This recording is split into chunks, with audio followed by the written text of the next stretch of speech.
30 வயதுடைய இளைஞன் ஒருவன் தன்னுடைய வேலையை இழந்தான். பல மாதங்களாக வேலையே இல்லாமல் இருந்ததுனால அவனுடைய மனைவியும் அவனை விட்டுட்டு போயிட்டா.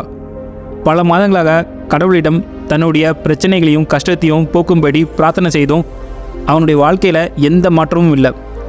இறுதியாக கடவுள் மேலே வைத்திருந்த நம்பிக்கையையும் இழந்தான். முடிவில் நம்ம வாழ்க்கை ஒரு நாள் மாறுங்கிற அவனுடைய தன்னம்பிக்கையும் இழந்துட்டான். அதனால் தன்னுடைய வாழ்க்கையை முடித்து கொள்ளலாம்னு முடிவெடுத்தவன் அவனுடைய ஊர் பக்கத்தில் இருந்த அடர்ந்த காட்டுக்குள்ளே ஓடினான்.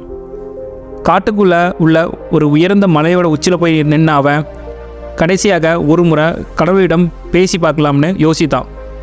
கடவுளிடம் கேட்டான், இறைவா, நான் இன்னும் உயிருடன் இருக்க ஒரு காரணத்தை மட்டும் உன்னால் கூற முடியுமா?